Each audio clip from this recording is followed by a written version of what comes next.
welcome back to the show. Today, Jane, we're tackling something I think almost all of us struggle with on a daily basis: self control.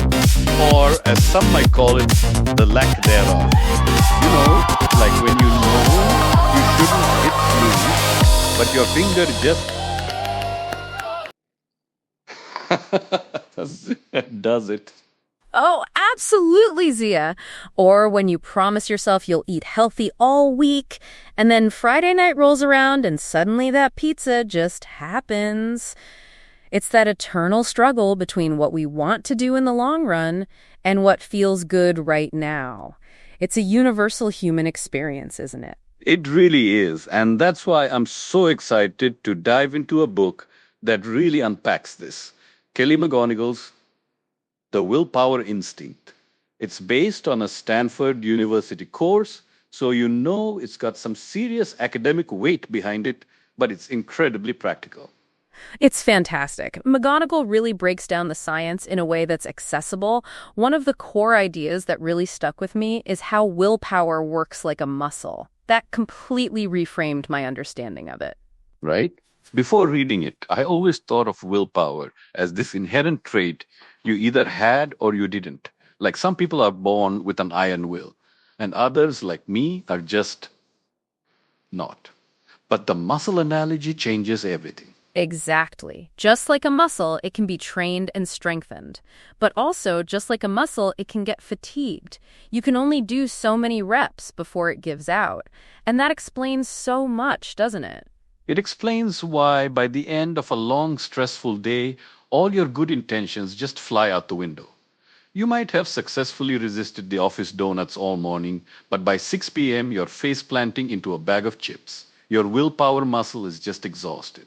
Precisely. And it's not a moral failing. It's a physiological reality.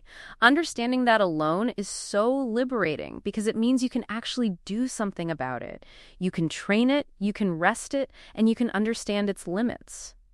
So, if it's a muscle, how do we train it? Does it mean just constantly resisting temptations until we get stronger? Well, not exactly. It's more nuanced than that. McGonigal talks about 3 types of willpower. I will power, I won't power, and I want power.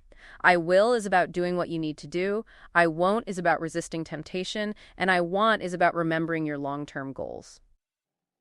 Okay, that's interesting. So it's not just about saying no to things, but also about actively saying yes to positive actions and remembering why you're doing it in the first place. Exactly. And training all 3 of these is crucial. She suggests things like setting small, achievable self-control challenges. Like, if you want to improve your I will power, commit to meditating for 5 minutes every day, even if you don't feel like it. Or for I won't power, choose one small habit to give up for a week, like mindless scrolling on your phone. That makes so much sense. Starting small instead of trying to overhaul your entire life overnight. That's usually where I fail, trying to go from zero to hero in a single day. Right? And the book also delves into the fascinating inner conflict we experience. It's not just a vague feeling, it's rooted in our brain's architecture. We have our impulsive, reward-seeking brain, and then our more rational, long-term thinking brain, the prefrontal cortex. Ah, the angel and devil on our shoulders. So my impulsive brain is the one that wants the extra slice of cake, and my prefrontal cortex is the one saying, remember your health goals, Zia. Precisely. And the struggle is real because these 2 systems are constantly battling it out. When our willpower muscle is depleted, the impulsive brain often wins because the prefrontal cortex, which is responsible for self-control, is literally less active. That's wild. So it's not just a psychological battle, but a neurological one too. And this brings us to another huge point McGonigal makes: how stress, sleep, and emotions wreak havoc on our self-control. Oh, absolutely crucial. When we're stressed, our bodies go into fight or flight mode. This shifts resources away from the prefrontal cortex, which is our willpower center, and towards primal survival instincts. So, of course, we're less likely to make rational, long-term decisions. That makes total sense. Think about it. When you're stressed, you're not usually thinking about filing your taxes. You're thinking about comfort food or binge watching something to escape. Your brain is saying, survive this moment, not plan for the future. Exactly. And sleep is another massive one. Sleep deprivation is like a direct hit to your willpower. It impairs the prefrontal cortex's ability to function. So if you're not getting enough sleep, you're essentially starting each day with a depleted willpower reserve. Which explains why I'm so much more likely to make questionable decisions after a night of bad sleep. It's not just me being lazy. My brain is literally not firing on all cylinders for self control. Precisely. And then emotions. McGonigal talks about how negative emotions, especially guilt and shame, can paradoxically undermine our self-control. We feel bad about slipping up, so we tell ourselves, what's the point? I've already failed, and then we just give in more. The what the hell effect, she calls it, right? You eat one cookie, feel guilty, and then think, well, I've already blown it, might as well eat the whole box. It's a vicious cycle. Yep, the what the hell effect.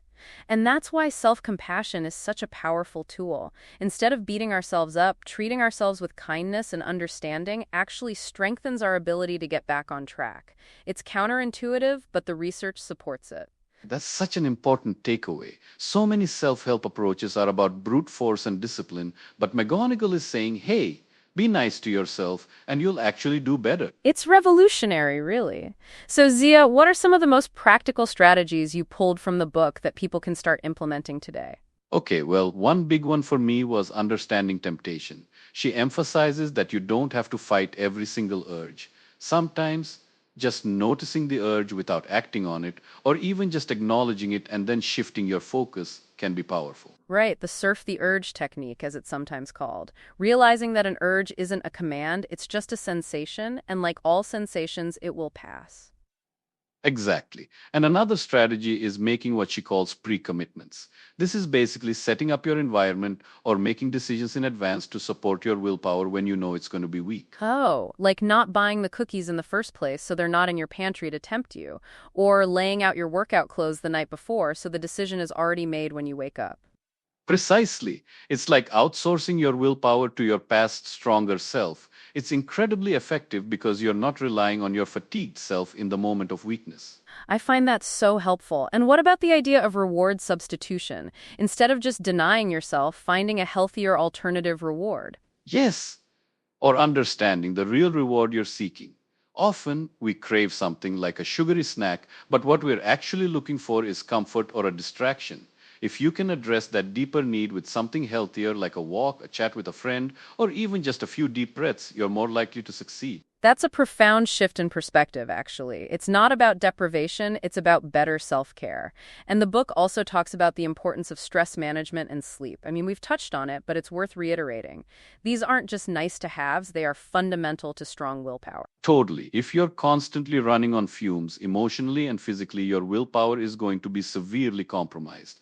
Prioritizing sleep, finding healthy ways to manage stress, whether it's mindfulness, exercise, or spending time in nature, these are not optional extras. They're essential willpower boosters. And she also introduces the concept of the willpower challenge, where you identify one area you want to improve and consciously work on it. It could be something like improving your I willpower by committing to a daily task you usually procrastinate on, or strengthening your I won't power by cutting out a specific unhealthy habit. It brings it all back to that willpower as a muscle analogy.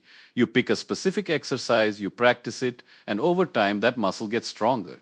It's not about being perfect, it's about consistent effort and understanding the underlying mechanics.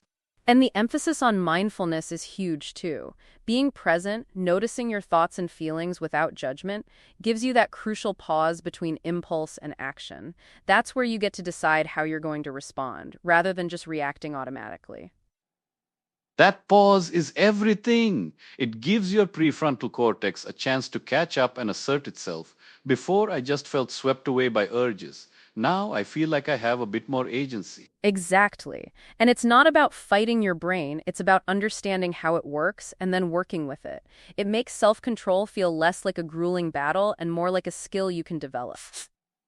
So, to recap for our listeners, if you're feeling like your willpower is always falling short, remember these key lessons from Kelly McGonigal. 1.